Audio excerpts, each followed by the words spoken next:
En la cena familiar, mi hermana se burló del audífono de mi hija. Mi papá dijo, es solo una broma. No te lo tomes tan a pecho. Me quedé callada, pero mi esposo se levantó.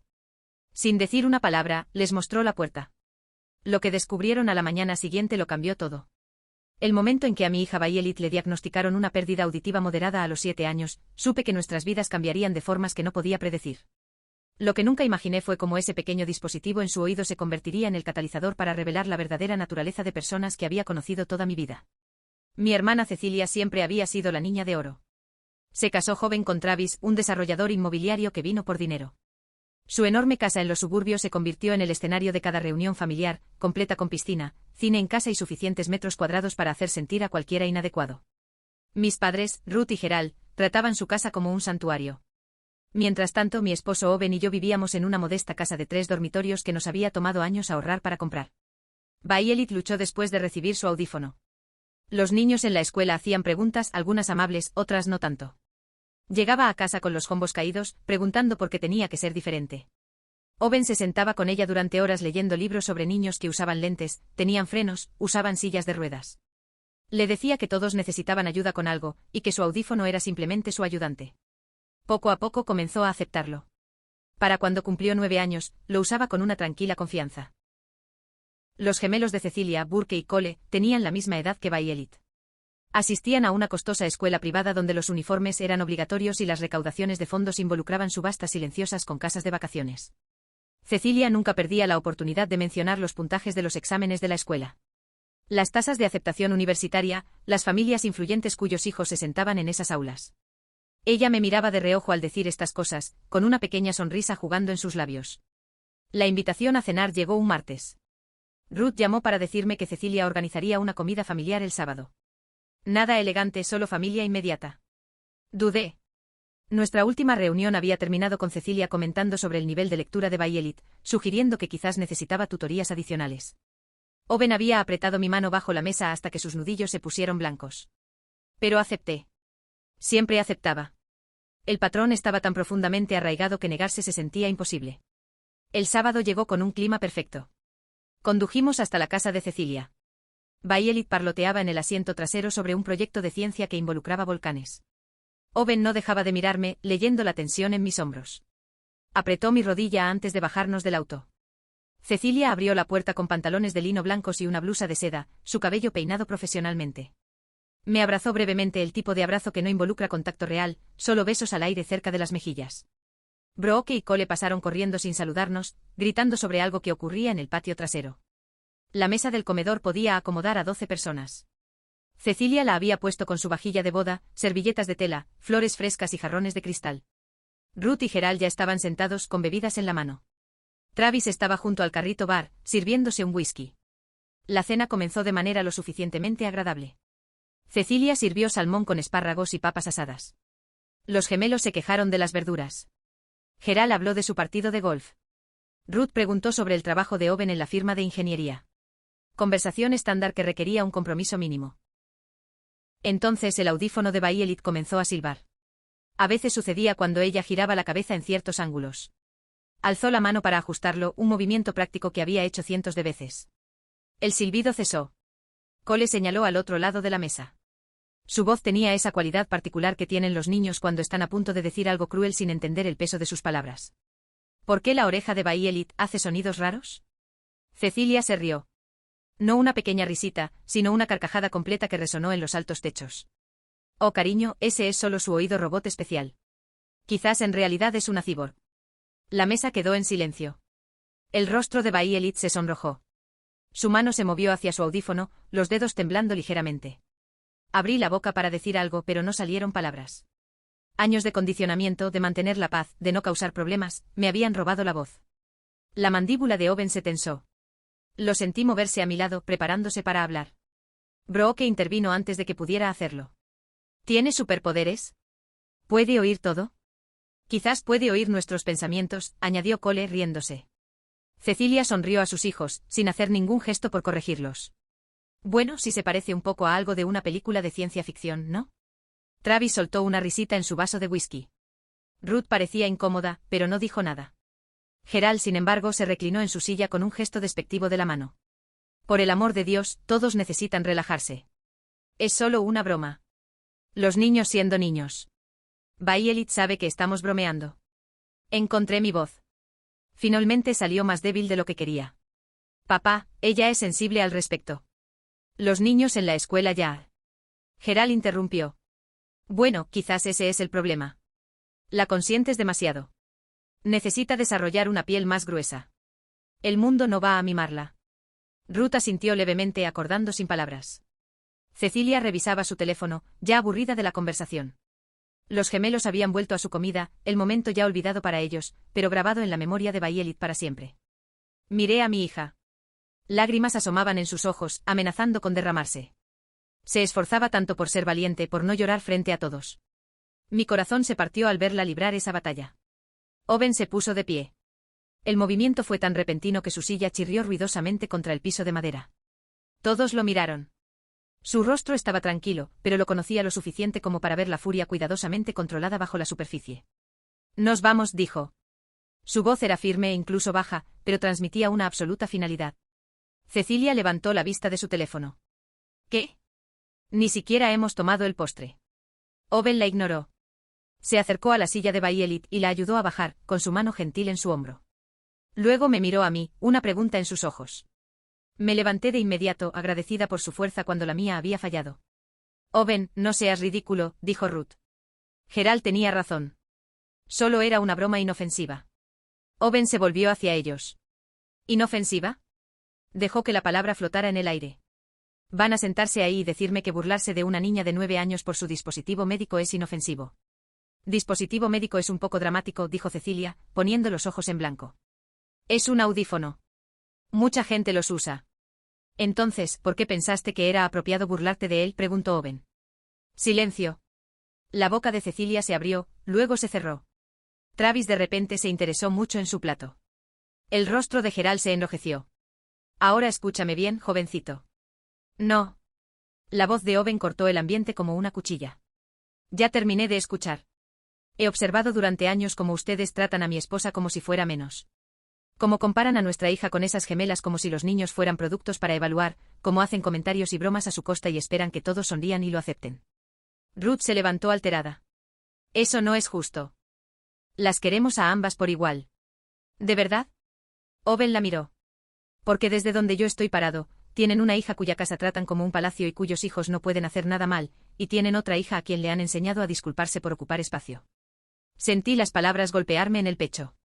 Tenía razón. Había pasado toda mi vida haciéndome más pequeña, más callada, menos exigente, esperando que si fuera lo suficientemente fácil, lo suficientemente poco problemática, finalmente ganaría la misma consideración que Cecilia recibía sin esfuerzo.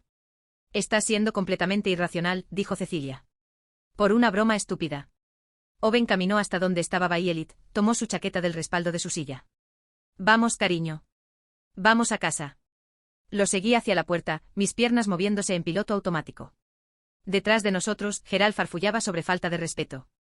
Ruth intentaba suavizar las cosas con sus frases tranquilizadoras de siempre. Cecilia gritó algo sobre que yo siempre fui demasiado sensible. No respondimos. Owen abrió la puerta, hizo pasar a Violet, esperó por mí. Me detuve en el umbral, mirando hacia atrás a mi familia sentada en ese comedor inmaculado con su vajilla cara y su completa incapacidad para ver lo que habían hecho mal. Lo siento, dije. No por irme. Siento que me haya tomado tanto tiempo. Siento haberlo permitido en absoluto. El viaje a casa fue silencioso. Violet se sentó en el asiento trasero, ya no llorando, pero retraída en sí misma. Owen mantuvo una mano en el volante, la otra extendida hacia atrás para sostenerla de ella. Cuando llegamos a casa, ayudé a Violet a prepararse para dormir. No quería hablar sobre la cena. Le leí 3 capítulos de su libro favorito actual, Voces y todo, hasta que finalmente se relajó contra sus almohadas. Cuando apagué su luz, ella susurró en la oscuridad. Odio mi audífono. Lo sé, cariño, pero te ayuda a escuchar el mundo. No dejes que otras personas te hagan sentir mal por algo que te ayuda. ¿La abuela y el abuelo piensan que soy rara? La pregunta me destrozó. No, simplemente se olvidaron de pensar antes de hablar. Los adultos hacen eso a veces. Era una interpretación generosa. Demasiado generosa. Pero no podía decirle a mi hija de 9 años que sus abuelos habían elegido la crueldad en lugar de la compasión. Abajo, Owen estaba en su oficina. Lo encontré en su computadora escribiendo furiosamente. Miró hacia arriba cuando entré. ¿Cómo está ella? Herida, confundida, preguntándose si su propia familia piensa que es defectuosa. Las manos de Owen se detuvieron en el teclado. No puedo seguir haciendo esto. Ver cómo los destruyen a ambos. No lo haré. Sé que tenías razón al irte. Debí haber dicho algo hace años. Se frotó la cara, pero seguí pensando que tal vez cambiarían. Tal vez verían lo que yo veo cuando te miro a ti también. Me moví detrás de él, envolviendo mis brazos alrededor de sus hombros. ¿En qué estás trabajando? Algo que debí haber hecho hace mucho tiempo. Su pantalla mostraba un documento legal. Escaneé las palabras confundida al principio. Luego entendí. Owen había estado documentando silenciosamente cada desaire, cada comparación, cada comentario desdeñoso que mi familia había hecho a lo largo de los años. No en un diario, sino en notas detalladas con fechas, lugares, testigos cuando era aplicable. Había estado construyendo un caso, aunque para que no lo había sabido hasta ese momento. Mi firma ha estado trabajando en un caso de discriminación laboral, explicó. Uno de los abogados mencionó algo sobre dinámicas familiares y derecho de herencias. Me hizo pensar en la herencia de tu abuela. Mi abuela había fallecido 2 años antes. Era adinerada, dinero antiguo que había invertido cuidadosamente durante décadas. Su testamento dejaba todo para ser dividido entre sus nietos al cumplir los 25 años. Violet no alcanzaría esa edad hasta dentro de 16 años. Burke y Cole tampoco. Tus padres son los albaceas, continuó Owen. Tienen control total sobre cómo se administra ese fideicomiso hasta que los nietos alcancen la mayoría de edad. Empecé a revisar los registros, los públicos a los que cualquiera puede acceder. Tus padres ya han estado haciendo distribuciones. ¿Qué tipo de distribuciones? Matrícula de colegio privado para los gemelos.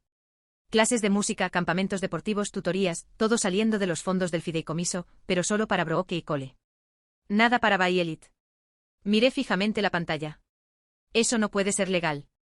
No lo es. El testamento especificaba igualdad de trato. Cualquier gasto retirado de un fideicomiso debe ser igualado en los otros, o debe documentarse como un préstamo contra la futura herencia de ese niño. Tus padres han estado canalizando dinero discretamente a los hijos de Cecilia mientras dejan intacto el fideicomiso de Violet, probablemente pensando que nadie lo notaría durante años.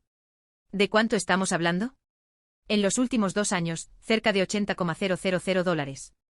La cifra me golpeó como un puñetazo. $80,000 gastados en los hijos de mi hermana, justificados de alguna manera en la mente de mis padres, mientras los fondos de mi hija permanecían sin usar. No porque no hubiéramos necesitado ayuda con facturas médicas o costos de terapia por la pérdida auditiva de Violet, sino porque ellos nunca lo ofrecieron. Ni siquiera mencionaron que el dinero del fideicomiso podía usarse de esa manera. ¿Qué hacemos?, pregunté. El lunes por la mañana, llevaré esto a Richard Chen. Es el mejor abogado de fideicomisos y sucesiones del Estado. Vamos a presentar una queja formal ante un tribunal de sucesiones, solicitar una auditoría y pedir que tus padres sean removidos como albaceas. Nunca me perdonarán. Owen giró en su silla para mirarme. ¿Necesitas su perdón por proteger el futuro de nuestra hija? No respondí. La verdad era complicada, enredada en décadas de condicionamiento y una desesperada esperanza infantil de que tal vez si fuera lo suficientemente buena, lo suficientemente sumisa, finalmente sería suficiente. Esa noche no pude dormir. Me quedé en la cama pensando en mi abuela, una mujer formidable que había trabajado como enfermera durante la guerra, que había invertido con sabiduría y siempre dijo lo que pensaba. Ella había querido a Cecilia y a mí por igual, o eso creía. Había creado esos fideicomisos para darles oportunidades, seguridad y libertad a sus bisnietos, y mis padres habían convertido su regalo en otra forma de mostrar favoritismo. El domingo por la mañana llegó con una serie de mensajes de Ruth. Cada mensaje era una variación del mismo tema. Estaba exagerando. Owen era controlador. Estábamos lastimando a la familia. ¿No podíamos simplemente superar esto? No respondí. Cecilia llamó alrededor del mediodía. Dejé que fuera al buzón de voz. Su mensaje fue predeciblemente egocéntrico. No podía creer que hubiéramos armado tanto escándalo por nada. Los gemelos estaban molestos porque Violet se había ido. ¿Es que no me importaba la unidad familiar? Owen me encontró en la cocina mirando mi teléfono. No les debes explicaciones. Lo sé. ¿De verdad? Porque parecías a punto de disculparte. Tenía razón. El instinto estaba tan arraigado. Había estado mentalmente redactando el mensaje de texto, pensando en cómo formular mi rendición de una manera que restaurara la paz. Pasé toda mi vida tratando de ganarme algo de ellos que nunca iban a darme, dije finalmente. Pensé que si fuera mejor, más fácil, más como Cecilia, me amarían de la misma manera que la aman a ella. Owen me atrajo hacia él. Siempre fuiste suficiente. Ellos eran los que tenían la falta. El lunes por la mañana llegó con una ansiedad inesperada. Apenas dormí alternando entre la certeza de que estábamos haciendo lo correcto y el pánico de que estaba a punto de destruir lo que quedaba de mis conexiones familiares. Owen preparó el desayuno mientras yo alistaba a Violet para la escuela. Ambos moviéndonos a través de la rutina con una torpeza inusual. Jennifer, mi colega del trabajo, había enviado un mensaje antes ofreciendo apoyo. Ella había pasado por algo similar con su propia familia años atrás, una disputa por la herencia de su abuelo que había terminado con abogados y relaciones rotas. Me había advertido que la parte más difícil no era la batalla legal en sí, sino las consecuencias, las fiestas pasadas en soledad, las explicaciones a amigos en común, la lenta comprensión de que algunos puentes, una vez quemados, no podían reconstruirse. Dejamos a Violet en la escuela. Besó mi mejilla y corrió a reunirse con sus amigos, completamente inconsciente de lo que Owen y yo estábamos a punto de poner en marcha. Envidié esa inocencia, esa capacidad de moverse por el mundo sin el peso de la política familiar presionando cada decisión. El viaje al centro tomó 40 minutos. Owen manejó a través del tráfico matutino mientras yo miraba por la ventana, viendo la ciudad pasar en un borrón de edificios y gente apresurándose a sus propias citas, sus propias crisis, sus propios momentos de decisión. La oficina de Richard Chen estaba en una torre de vidrio cerca del distrito financiero. El viaje en ascensor al piso 18 se sintió interminable. La recepción estaba amueblada con muebles modernos y arte abstracto, el tipo de espacio diseñado para transmitir tanto éxito como intimidación. El propio Richard era más joven de lo que esperaba, apenas 40 años, con ojos penetrantes y una intensidad que lo hacía ligeramente intimidante. Llevaba un traje caro, pero se había arremangado la camisa, sugiriendo que era del tipo que realmente hacía el trabajo en lugar de solo delegar en sus asociados. Nos estrechó la mano con firmeza y nos condujo a una sala de conferencias con ventanales de piso a techo con vista a la ciudad. Escuchó mientras Owen exponía todo, ocasionalmente tomando notas en un bloc legal amarillo, haciendo preguntas aclaratorias que mostraban que ya estaba pensando 3 pasos por delante. Cuando Owen mencionó la matrícula de la escuela privada, las cejas de Richard se alzaron ligeramente. Cuando surgió la cantidad total, soltó un silbido bajo. ¿Cómo obtuvieron acceso a los registros del fideicomiso?, preguntó Richard. Son públicos, explicó Owen. Una vez que supe qué buscar, el Tribunal de Sucesiones tenía todo archivado. Los albaceas están obligados a presentar rendiciones de cuentas anuales. Solo solicité copias de los últimos 2 años y tus padres nunca te mencionaron ninguno de estos gastos. Richard me miró. Nunca. Ni siquiera sabía que el fideicomiso podía usarse antes de que los niños cumplieran 25 años. Mi abuela nunca discutió los detalles conmigo, y mis padres ciertamente nunca lo mencionaron. Richard tomó más notas. Eso va a ser significativo. Los albaceas tienen el deber de informar a todos los beneficiarios sobre los términos del fideicomiso y las distribuciones disponibles. El hecho de que te mantuvieran completamente en la oscuridad mientras financiaban activamente a los hijos de tu hermana sugiere un engaño intencional. ¿Podrían argumentar que no sabían que debían decírnoslo?, pregunté. Podrían intentarlo, pero no funcionará. Estas son personas sofisticadas, ¿correcto? Tu padre trabajó en finanzas. Fue contador público certificado por 40 años, dijo Owen. Entonces no hay forma de que no entendiera sus obligaciones fiduciarias. Un contador público certificado sabría exactamente cuáles son las reglas para la administración de un fideicomiso. Esto no es un error inocente. Esto es favoritismo deliberado disfrazado de autoridad legal. Las palabras golpearon más fuerte de lo que esperaba. Deliberado, no un descuido, no confusión sobre las reglas, sino una elección consciente de beneficiar a un nieto a expensas de otro. Mis padres se habían sentado, revisado los documentos del fideicomiso, tomado decisiones sobre las distribuciones, y ni una sola vez pensaron en levantar el teléfono para decirme que había ayuda disponible para los gastos médicos o las necesidades educativas de Violet. Cuando Owen terminó de presentar todo, Richard se recostó en su silla, con los dedos entrelazados en un gesto de reflexión. El silencio se extendió por lo que parecieron minutos, pero probablemente fueron solo segundos. Esto es una clara violación del deber fiduciario. Los fiduciarios de un fideicomiso tienen la obligación legal de tratar a todos los beneficiarios de manera justa y de acuerdo con los términos de los documentos del fideicomiso. Lo que tus padres han hecho no solo es poco ético, sino ilegal. ¿Qué pasa ahora?, pregunté. Presentamos una petición ante el Tribunal de Sucesiones. Solicitaremos una audiencia de emergencia dada la naturaleza continua de la violación. Pediremos una auditoría forense completa de las 3 cuentas del fideicomiso y solicitaremos la remoción inmediata de tus padres como fiduciarios. Es probable que el tribunal nombre un fiduciario profesional, probablemente un banco o una compañía fiduciaria, para administrar los fondos de ahora en adelante y el dinero que ya gastaron. Tendrán que devolverlo, ya sea con sus propios activos o tomando préstamos contra la futura herencia de los gemelos para igualar las 3 cuentas. El tribunal decidirá. Richard nos explicó el proceso, el cronograma, que esperar. Nos advirtió que se pondría feo. Los pleitos familiares siempre lo hacían, pero también nos aseguró que la ley claramente estaba de nuestro lado. Necesito ser honesto con ustedes sobre lo que viene, dijo Richard, inclinándose hacia adelante con los codos sobre la mesa de la conferencia. Esto no es solo por el dinero. Los litigios familiares tienen una forma de sacar lo peor de las personas. Tus padres se van a sentir atacados. Tu hermana probablemente se posicionará como la víctima. Escucharás cosas como ¿cómo puedes hacerle esto a la familia? Y el dinero no vale destruir relaciones. Ya he escuchado algo de eso, lo admito. Va a empeorar. Intentarán hacerte sentir culpable. Sacarán a relucir cada vez que te ayudaron al crecer, cada regalo de cumpleaños, cada vacación familiar. Reescribirán la historia para hacerse ver generosos y a ti como desagradecido. Necesitan estar preparados para esa guerra psicológica. Owen extendió la mano y tomó la mía. Estamos preparados. Bien, porque esto es lo que va a pasar. Presentaremos la petición hoy. En 48 horas, tus padres serán notificados. Tendrán que contratar un abogado, lo que significa que esto se volverá muy real para ellos rápidamente. Pediremos una audiencia de emergencia porque la violación está en curso. Con suerte estaremos ante un juez en 2 semanas. ¿Y luego qué? Pregunté. El juez probablemente ordenará una congelación inmediata de los fideicomisos y nombrará un custodio temporal, probablemente requiriendo que tus padres detengan cualquier distribución hasta que el asunto se resuelva. Pediremos una auditoría forense completa.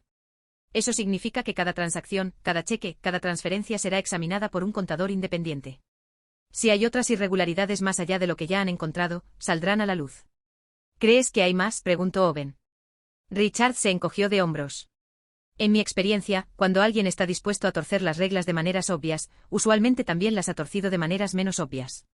Pequeñas transferencias que no documentaron correctamente, tarifas administrativas que se pagaron a sí mismos sin autorización, inversiones hechas que los beneficiaron personalmente. La auditoría encontrará cualquier cosa cuestionable. Abrió una carpeta y deslizó varios documentos hacia nosotros sobre la mesa. Estos son los formularios que necesitan firmar. Al proceder, me autorizan a actuar en su nombre en este asunto. También están reconociendo que esto probablemente destruirá su relación con sus padres y posiblemente con otros miembros de la familia. Miré fijamente los papeles. Las palabras parecían nadar ligeramente mientras intentaba enfocarme. Esto era todo. El punto de no retorno. Una vez que firmáramos, una vez que Richard presentara esa petición, no habría vuelta atrás, no habría forma de suavizarlo, ni de fingir que todo estaba bien. Tómense su tiempo, dijo Richard suavemente. Esta es una gran decisión. Si necesitan unos días para pensarlo. No, interrumpí. No necesitamos más tiempo. Tomé una pluma y firmé mi nombre. El movimiento se sintió surrealista, como ver la mano de otra persona moverse sobre el papel. Owen firmó a mi lado, su firma era audaz y segura. Richard recogió los documentos. Muy bien, presentaré estos esta tarde. El reloj comienza. Ahora. ¿Hay algo más que quieran preguntarme antes de que comencemos? ¿Y si aceptan devolver el dinero voluntariamente? Pregunté. ¿Podríamos resolver esto sin ir a los tribunales? Podríamos, pero no lo recomendaría. Les diré por qué. Si pagan el dinero ahora, es solo porque los atraparon. No hay garantía de que no continúen con el favoritismo de maneras más sutiles en el futuro. Al ir a la corte y hacer que los remuevan como ejecutivos, te aseguras de que un tercero neutral administre estos fondos de manera justa. Proteges no solo la distribución actual de Bayelit, sino toda su herencia. Tiene razón, me dijo Owen. Esto no se trata solo de los 80,000. Se trata de los próximos 16 años hasta que ella pueda acceder al fideicomiso por sí misma. Presentamos la petición esa tarde. Según las reglas de la corte, mis padres tenían que ser notificados formalmente. Un agente judicial entregaría los documentos dentro de 48 horas. La espera era insoportable. Mantuve mi teléfono en silencio, pero no podía dejar de revisarlo. Aún no había llamadas ni mensajes de texto. Mis padres no sabían lo que se avecinaba. Probablemente estaban llevando a cabo su lunes normal, tal vez reuniéndose con amigos para almorzar, haciendo mandados, completamente inconscientes de que su hija acababa de presentar una acción legal en su contra. Esa noche intenté actuar con normalidad por el bien de Bayelit. Cenamos juntos, los tres alrededor de nuestra pequeña mesa de cocina. Bayelit habló sobre la escuela, sobre un desacuerdo con otra niña sobre quién sería la capitana del equipo en la clase de gimnasia, sobre el informe de lectura que debe entregar la próxima semana. Preocupaciones normales de una niña de 9 años, felizmente ignorante de la guerra adulta que se libraba en su nombre. Después de acostarla, Owen y yo nos sentamos en el porche trasero con copas de vino. La noche era fresca y despejada, las estrellas visibles a pesar de las luces de la ciudad. Se sentía mal de alguna manera estar sentados en paz bajo un cielo tan hermoso mientras sabíamos la tormenta que acabábamos de desatar. Jennifer me envió un mensaje de texto, dije, rompiendo el silencio. Quería saber cómo había ido la reunión. ¿Qué le dijiste? Que estamos avanzando. Ofreció llevarme a almorzar más tarde esta semana. Dijo que quizás necesitaba hablar con alguien que haya pasado por algo similar. Eso es bueno. Deberías ir. No dejo de pensar en el Día de Acción de Gracias. Dije que solo faltan unos meses. Toda mi vida, hemos celebrado en la casa de mis padres. Cecilia trae los pasteles. Yo siempre hacía los camotes. Mamá cocina el pavo. Papá lo corta. Hay toda una rutina, una tradición, y te das cuenta de que probablemente se acabó. Sí. La palabra salió más pesada de lo que pretendía. Me doy cuenta de que estoy eligiendo terminar con algo que ha sido parte de mi identidad desde que nací. Toda la reunión familiar, las tradiciones, la historia compartida. Me estoy alejando de todo eso. Owen guardó silencio por un momento. ¿Puedo contarte algo que nunca he dicho antes? Por supuesto. He odiado esos días de acción de gracias durante años. Ver a tu papá apenas reconocerte mientras cuelga de cada palabra que dice Cecilia. Ver a tu mamá preocuparse por los gemelos mientras Violet se sienta allí tratando de ser lo suficientemente buena para ganar la misma atención. Verte a ti esforzarte tanto por ayudar y contribuir y ser importante, y ver cómo tratan tus esfuerzos como si simplemente se esperaran, no se apreciaran. Cada año me sentaba en esa mesa y fantaseaba con sugerir que lo saltáramos, pasar la festividad solo nosotros tres. Pero nunca lo hice porque sabía que no estabas listo para escucharlo. Su honestidad dolió, pero solo porque era cierta. ¿Por qué no dijiste algo? Porque tenías que llegar tú mismo. Si te alejaba de ellos antes de que estuvieras listo, me habrías resentido por eso. Tenías que verlo claramente por ti mismo. El martes por la noche mi teléfono estalló. Ruth llamó 17 veces. Gerald dejó mensajes de voz que comenzaron enojados y se deterioraron en gritos. Cecilia envió una avalancha de mensajes acusándome de destruir a la familia por dinero, de ser codiciosa, de manipular a Owen para llegar a esto. Apagué mi teléfono. Apagué mi teléfono. El silencio que siguió fue a la vez liberador y aterrador. Por primera vez en mi vida adulta, elegí no estar disponible para mi familia. No contestar sus llamadas, no gestionar sus sentimientos, no explicarme ni defender mis decisiones, solo silencio. Owen me encontró sentada en nuestro dormitorio con mi teléfono apagado en la mesita de noche. ¿Cómo te sientes? Como si estuviera parada al borde de un acantilado. Aterrada por completo, pero también un poco aliviada. ¿Está mal eso? No. Se sentó a mi lado. Has cargado con el peso de sus expectativas y decepciones toda tu vida. Claro que es un alivio soltarlo. El miércoles por la mañana llegaron más mensajes. Estos aparecieron en el teléfono de Owen, ya que el mío seguía apagado. Su madre, Sharon, de alguna manera se había enterado de la demanda, probablemente de Paula, quien probablemente lo supo de Ruth. El mensaje de Sharon era comprensivo pero preocupado. ¿Era esto realmente necesario? ¿No podíamos arreglarlo en privado? Le preocupaba cómo afectaría esto a Violet. Owen me mostró el mensaje. ¿Quieres que responda? Dile la verdad. Que intentamos arreglarlo en privado durante años. Que arreglarlo en privado significa que yo trague saliva y finja que todo está bien mientras tratan a mi hija como una nieta de segunda clase. Dile que estamos protegiendo a Violet, no hiriéndola. Él escribió una respuesta en ese sentido. En cuestión de minutos, Sharon respondió. Lo entendía, nos apoyaba y si necesitábamos algo, ella estaba allí. Era una expresión de solidaridad tan simple, tan diferente de lo que me habían enseñado a esperar en un conflicto familiar, que casi lloro. El miércoles por la mañana, el notificador confirmó la entrega. Mis padres habían sido notificados en su casa. Una audiencia de emergencia fue programada para el siguiente lunes. El jueves, Ruth apareció en nuestra casa. La observé a través de la ventana mientras caminaba por el sendero frontal, su rostro demacrado y más viejo de lo que recordaba. Owen abrió la puerta. Necesito hablar con mi hija, dijo Ruth. Ella no quiere hablar contigo, respondió Owen. Soy su madre. Eres la mujer que le enseñó que no importaba tanto como su hermana. Eres la mujer que se sentó allí mientras se burlaban de su nieta y no dijo nada. Eres la mujer que le robó. Así que no. Ser su madre no te da ningún derecho aquí. El rostro de Ruth se desmoronó. Por favor, déjame explicar. Explícaselo al juez el lunes. Él cerró la puerta.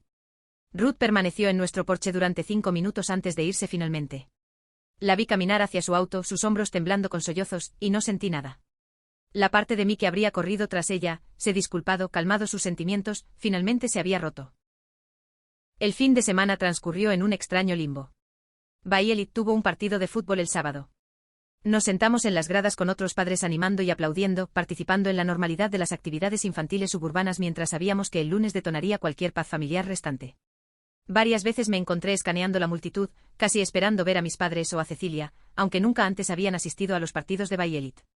¿Por qué empezarían ahora? El sábado por la noche Owen sugirió que saliéramos a cenar, solo nosotros dos. Su madre vino a quedarse con Bay Elite. Conducimos hasta un pequeño restaurante italiano al que fuimos en nuestro primer aniversario. Un lugar tranquilo con iluminación tenue y velas en las mesas. ¿Estás tratando de recrear nuestra relación temprana?, bromeé cuando nos sentamos. Estoy tratando de recordarte que teníamos una vida antes de que el drama familiar consumiera todo. Y tendremos una vida después de que esto se resuelva. El mesero trajo los menús y recitó los especiales. Pedimos vino y entremeses, entrando en una conversación cómoda sobre el trabajo, sobre el año escolar de Bay Elite, sobre el viaje que queríamos tomar el próximo verano. Temas normales, temas de pareja casada, nada que ver con demandas o parientes arreglados. Pero a mitad del plato principal dejé el tenedor. ¿Puedo preguntarte algo? Siempre. ¿Crees que estoy haciendo esto por las razones correctas? ¿O solo estoy enojada y desquitándome? Owen consideró la pregunta seriamente. Creo que estás haciendo esto porque es el único lenguaje que entienden. ¿Has intentado hablar con ellos? ¿Has intentado ser paciente y complaciente? ¿Has intentado establecer límites? Nada funcionó porque no te respetan lo suficiente como para escuchar. Dinero y consecuencias legales. Eso sí lo entienden. Pero estoy enseñándole a Bay Elite la lección equivocada. ¿Qué cuando la familia te lastima, los demandas? Le estás enseñando que ella tiene valor. Que cuando las personas la tratan mal, incluso la familia, hay consecuencias. Que no tiene que aceptar malos tratos solo porque vienen de alguien relacionado con ella. Esas son exactamente las lecciones que necesita aprender. El mesero retiró nuestros platos y trajo los menús de postre. Compartimos tiramisú, la dulzura casi demasiado después de la pesada conversación. Cuando llegamos a casa, Sharon informó que Bay Elite se había ido a la cama fácilmente, emocionada por mostrarnos un dibujo que había hecho de nuestra familia. Los tres parados frente a nuestra casa, tomados de la mano.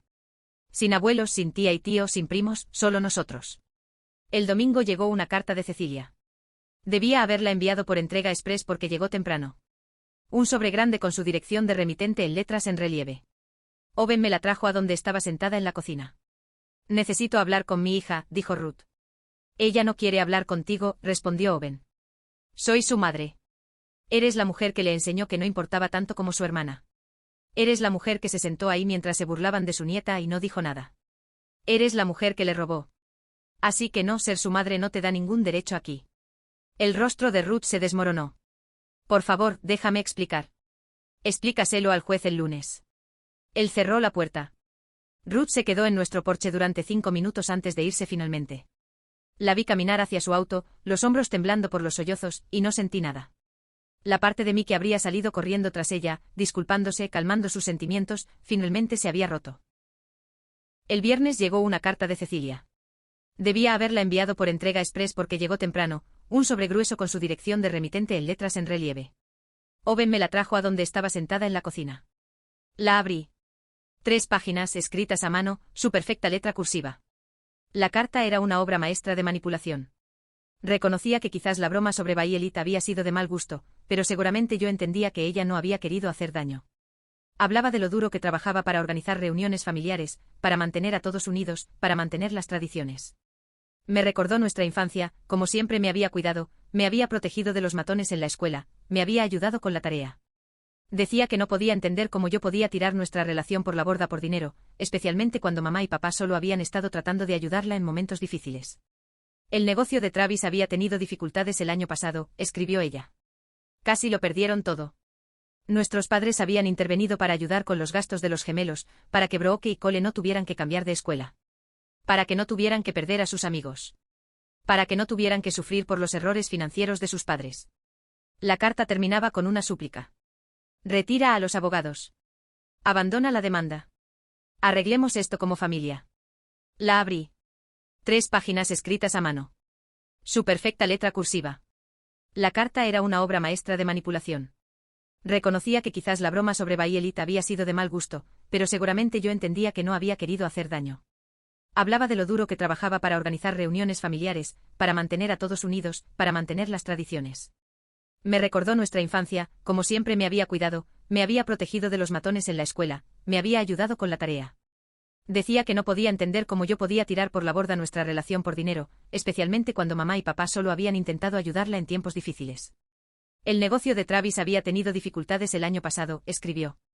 Casi lo perdieron todo. Nuestros padres habían intervenido para ayudar con los gastos de los gemelos para que Brooke y Cole no tuvieran que cambiar de escuela, no tuvieran que perder a sus amigos, no tuvieran que sufrir por los errores financieros de sus padres. La carta terminaba con una súplica. Retira a los abogados. Abandona la demanda. Arreglemos esto como familia. La leí 2 veces. La primera vez sentí el viejo y familiar tirón, la culpa, el impulso de hacer las paces. La segunda vez, noté lo que no decía. Ninguna disculpa real por burlarse de Violet. Ningún reconocimiento de que lo del fondo fiduciario estuvo mal. Sin reconocer años de favoritismo y desprecio, solo excusas, justificaciones y manipulación emocional disfrazada de preocupación fraternal. Luego se lo entregué a Owen. Lo hojeó rápidamente. Es buena. Le concedo eso. Está desesperada.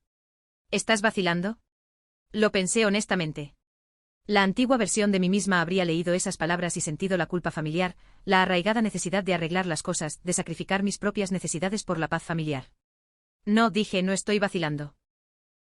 El domingo por la tarde, Jennifer vino. Me había enviado un mensaje antes ofreciendo traer café y apoyo moral. Nos sentamos en el porche trasero mientras Violet jugaba en el jardín, su balón de fútbol rebotando en la valla mientras practicaba sus patadas. ¿Cómo lo estás llevando?, preguntó Jennifer. Aún no estoy segura.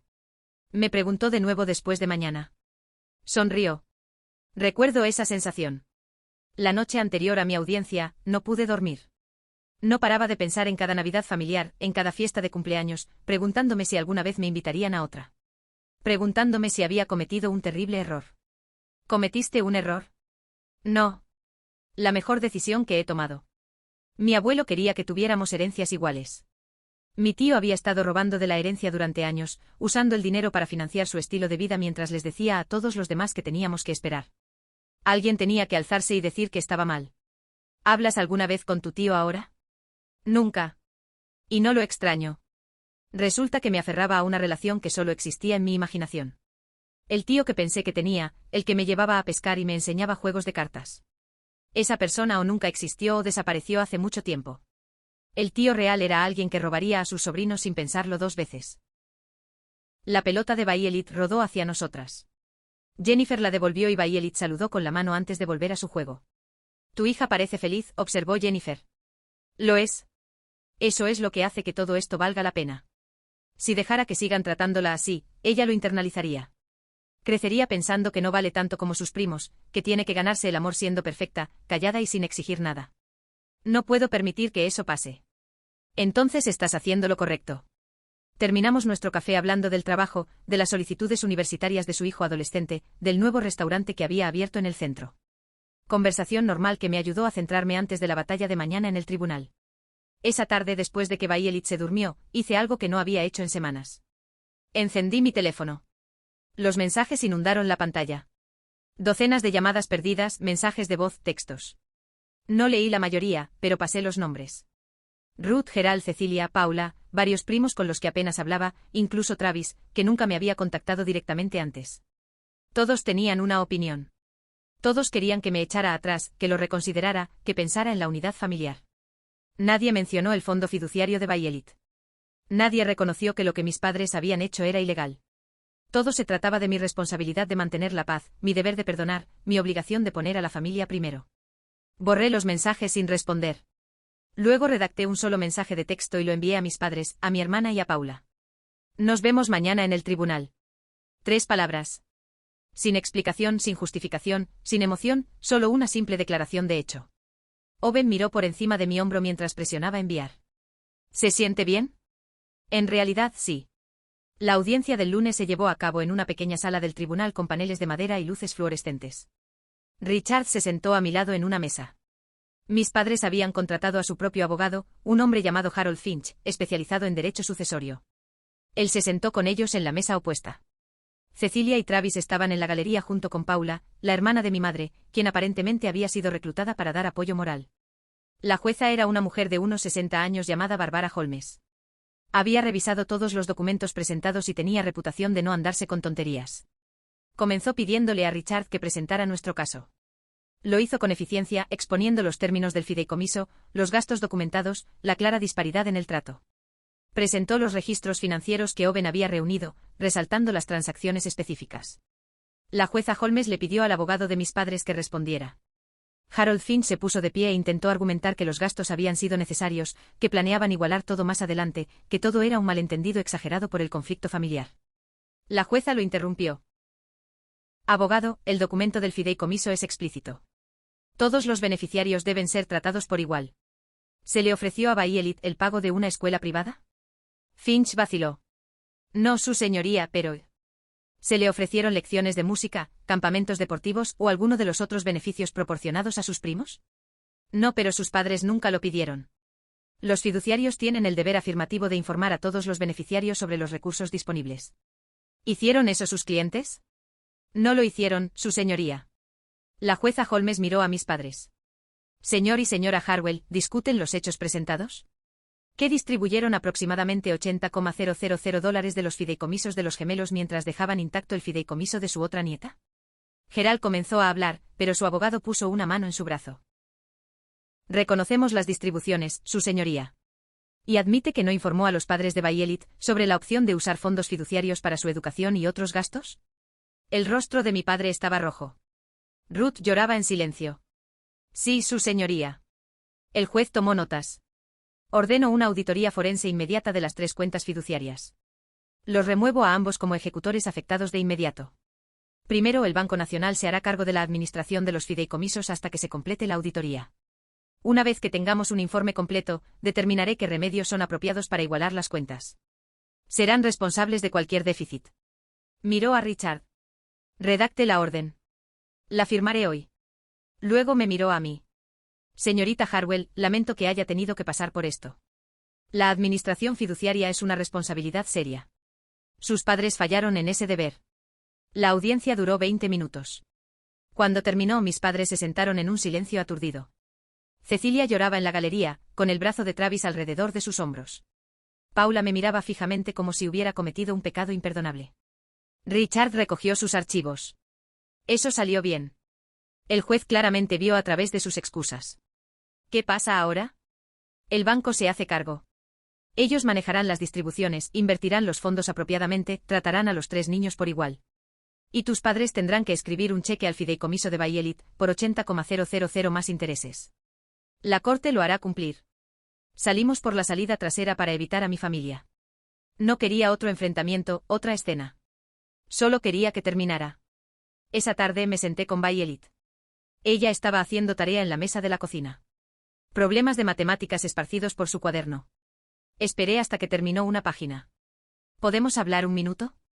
Ella miró hacia arriba, cautelosa. ¿Estoy en problemas? No, cariño. Todo lo contrario. Quiero que sepas que lo que pasó en casa de la tía Cecilia estuvo mal. Lo que dijeron sobre tu audífono estuvo mal. Y papá y yo nos aseguramos de que no vuelva a pasar. ¿Vamos a verlos otra vez? No por un tiempo. Quizás nunca. Todavía no lo sé. Violet lo consideró. De todas formas no me gustaba estar ahí. Brooke y Cole no son muy amables. No, no lo son. ¿Es por culpa de la tía Cecilia? Qué pregunta tan perspicaz para una niña de 9 años. Tal vez. Los niños aprenden de sus padres cómo tratar a la gente. Me alegra tenerte a ti y a papá. Luego volvió a su tarea. La conversación aparentemente había terminado en su mente. Pero yo me quedé sentada allí más tiempo observándola resolver problemas con cuidadosa determinación, su audífono visible en su oído derecho, una parte de ella que la ayudaba a navegar el mundo. Y sentí que algo cambiaba dentro de mí. Algo que había estado doblado y torcido durante décadas finalmente se enderezaba. No necesitaba la aprobación de mis padres. No necesitaba la estima de Cecilia. Tenía un marido que se había puesto firme cuando yo no pude, una hija que merecía protección, y finalmente la claridad para ver que algunas relaciones no valían la pena preservar a costa del respeto propio. La auditoría forense tomó 6 semanas. Los resultados confirmaron todo lo que aún había documentado y revelaron discrepancias adicionales. Mis padres habían gastado más de lo que declararon, casi $95,000 en total. El juez les ordenó reembolsar el monto total más intereses y costos legales.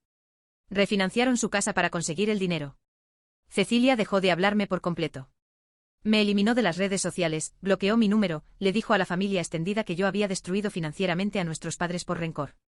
Algunos familiares le creyeron. Otros se comunicaron discretamente para decir que habían sospechado del favoritismo durante años. Ruth intentó una reconciliación a través de Paula, enviando mensajes sobre cómo habían cometido errores, pero seguramente podríamos superar esto por el bien de Violet. No. Respondí. La idea de que pensaran que podían usar a mi hija como palanca después de todo lo ocurrido mostraba lo poco que habían aprendido. 6 meses después de la audiencia, recibí el aviso de que los fideicomisos habían sido igualados. La cuenta de Violet ahora igualaba a la de sus primos, los fondos debidamente invertidos y gestionados por profesionales que no tenían ningún interés emocional en jugar a tener favoritos. Richard estimó que para cuando ella cumpliera 25 años, asumiendo rendimientos razonables del mercado, tendría aproximadamente $300,000 disponibles, suficiente para comprar una casa, comenzar un negocio, pagar una maestría o simplemente proveer seguridad. Ese dinero representaba más que un valor financiero. Representaba valía, trato igualitario, el reconocimiento de que merecía las mismas oportunidades que cualquier otro niño. Un año después nos mudamos no lejos, solo a un vecindario diferente con mejores escuelas y familias que se convirtieron en amigos genuinos. Violet prosperó. Su audición se estabilizó con buen cuidado médico. Se unió a la orquesta escolar, tocó el violín en conciertos, hizo amigos que la aceptaban completamente. Owen ascendió a ingeniero senior. Comencé un negocio desde casa, diseño gráfico freelance que había sido un pasatiempo pero se volvió rentable. Construimos una vida que no incluía a mi familia de origen y descubrimos que no los extrañábamos. A veces pensaba en esa cena, en sentarme en silencio mientras se burlaban de mi hija. En los años que había pasado tratando de ganar el amor de personas que ya habían decidido que yo era inferior. En lo cerca que había estado de enseñarle a Violet esa misma dolorosa lección, que debería hacerse pequeña para mantener la paz. Owen me había dado el regalo más grande esa noche. Él me había demostrado que alejarse era posible. Que proteger a las personas que amas importaba más que preservar relaciones rotas. Que a veces la elección correcta parecía cerrar una puerta y no volver la vista atrás. 2 años después de la demanda, recibí una carta de Gerald. Le habían diagnosticado cáncer. Tratable pero grave. Quería ver a Violet antes de que comenzara el tratamiento. Quería disculparse, enmendar, ser un abuelo. Leí la carta 3 veces. Se la mostré a Owen, quien dijo que la decisión era mía. Le pregunté a Violet si quería ver a su abuelo. Se encogió de hombros, indiferente. Su vida era lo suficientemente plena sin él. Escribí una respuesta de una página, con palabras cuidadosamente elegidas. Le dije a Gerald que el perdón no era algo que pudiera pedir y recibir bajo demanda. Que las disculpas no significaban nada sin un cambio de comportamiento. Que había tenido años para ser un abuelo y había elegido favoritos en su lugar. Que Violet estaba sana, feliz y rodeada de personas que la amaban incondicionalmente. Y que no arriesgaría su bienestar emocional para aliviar su conciencia. Le deseé lo mejor en su tratamiento. Lo decía en serio. No lo odiaba. Simplemente ya no lo necesitaba. Nunca recibí respuesta. Ruth llamó una vez llorando, diciendo que estaba siendo cruel. Colgué. Violet cumplió 11 años. Organizamos una fiesta en un centro científico local. Vinieron 20 niños, incluida su mejor amiga Marissa, que también usaba un audífono y le había enseñado a Violet que ser diferente era simplemente ser tú misma. Hicieron experimentos con hielo seco y construyeron cohetes. Violet se rió tan fuerte que resopló, completamente desinhibida, completamente libre. Tomé fotos de ella cubierta de espuma de colores de la demostración de química. Su cabello alborotado, su sonrisa amplia, su audífono decorado con pequeñas pegatinas de estrellas que ella misma había agregado. No se parecía en nada a una niña a la que le hubieran enseñado a disculparse por existir. Parecía una niña que sabía que era amada completamente, exactamente como era. Esa noche, después de que los invitados se fueron y la casa quedó en silencio, Owen me encontró en la habitación de Violet. Ella estaba dormida, agotada por la fiesta. Él me rodeó con sus brazos por detrás y nos quedamos allí viendo a nuestra hija respirar con calma bajo la suave luz de su lamparita nocturna. ¿Algún arrepentimiento?, susurró. Lo pensé. Todo lo que habíamos perdido. Mis padres, mi hermana, las relaciones familiares extendidas, la cómoda mentira de que todos estábamos bien. Pensé en lo que habíamos ganado. Autoestima, relaciones honestas, una hija que no crecería aprendiendo a disminuirse a sí misma por la comodidad de los demás. Ni uno solo. Y lo decía completamente en serio.